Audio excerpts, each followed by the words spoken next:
పూర్వభాద్రపాదం ఉత్తరాభాద్ర రేవత్యాంతం మీనం. మీనరాశి వారికి ప్రస్తుతం తృతీయ స్థానంలో ఉన్నటువంటి గురువు మే మాసంలో 14వ తేదీ తదనంతరం 4వ స్థానానికి రాబోతున్నాడు.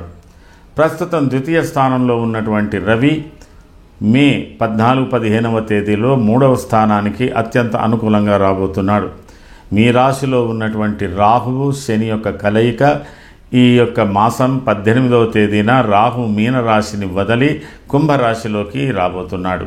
ఇది ఈ ప్రత్యేకమైన మార్పులు మీనరాశి వారికి ఈ మే మాసంలో. మొత్తం మీద మీనరాశి వారికి ఉద్యోగ ధర్మం, ఉద్యోగ నిర్వహణలో మార్పులు, మీరు చేస్తున్నటువంటి వృత్తి ఉద్యోగాల్లో కొద్ది మార్పులు, ఇలాంటివన్నీ కూడా కలగబోతున్నాయి. అయితే అయినంత వరకు మీ ఆర్థిక పరిస్థితి, మీ ఆలోచన సరళి, మీ యొక్క ధైర్యం అన్నిటి కూడా సంబంధించి మే 14వ తేదీ తదనంతరం మీకు సూర్య భగవానుని మూలకంగా అత్యంత అనుకూలమైనటువంటి పనులు, మరి మంచి ధైర్యము, మీ ఆలోచనలో పరిణితి ఇవన్నీ కూడా చెందుతున్నాయి.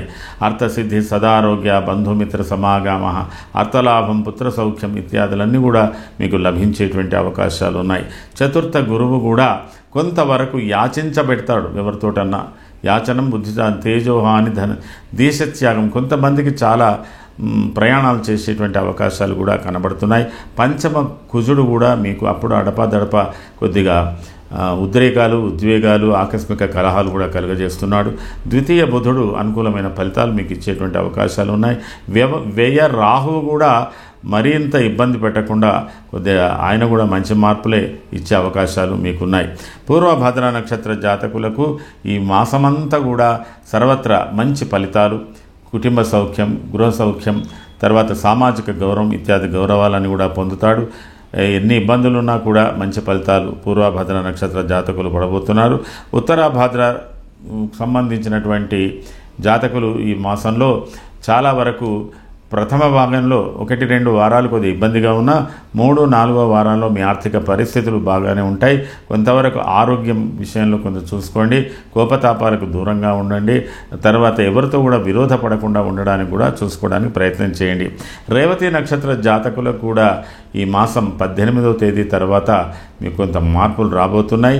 శరీర ఆరోగ్యాల్లో కొద్ది మార్పులు, ఉదర సంబంధమైనటువంటి వ్యాధులు, ప్రయాణాల మూలకంగా కొన్ని ఇబ్బందులు, అడపాదడప ఏదైనా వస్తువులు పోగొట్టుకోవడాలు ఇలాంటివన్నీ కూడా ఉంటాయి. కాబట్టి రేవతి నక్షత్ర జాతకులు చాలా వరకు మీ ఆర్థిక పరిస్థితులు, మీ ఆరోగ్య పరిస్థితులు, మీ ఉనికి, మీరు ఎక్కడైనా ప్రయాణాల్లో ఉన్నప్పుడు జాగ్రత్తలు ఉండాలి. స్త్రీలు ప్రత్యేకంగా ఉదర సంబంధం, గైనిక్ ప్రాబ్లమ్స్ అట్లాంటివి ఏమన్నా ఉంటే కూడా జాగ్రత్తగా చూసుకోవాల్సినటువంటి అవసరాలు మరి రేవతి నక్షత్ర జాతకులు కనబడుతుంది ఈ మాసంలో. అయినంత వరకు మరి ఈ మాస ఫలితాలలో చాలా వరకు మిశ్రమ ఫలితాలు అనుభవించబోతున్నారు మీనరాశి వారు. మరి ఈ మీనరాశి వారు ప్రత్యేకించి చేసుకోవాల్సినటువంటి పరిహారాల్లో రాహు కుజులకు ప్రత్యేకమైన పూజలు చేసుకోండి. అయినంత వరకు మంచి ఫలితాలు కొంతవరకు మీకు లభించే అవకాశాలు ఉన్నాయి. ఇది ఈ మాసానికి సంబంధించిన మీనరాశి ఫలితాలు. సర్వే జనాః సుఖినో భవంతు. శుభం.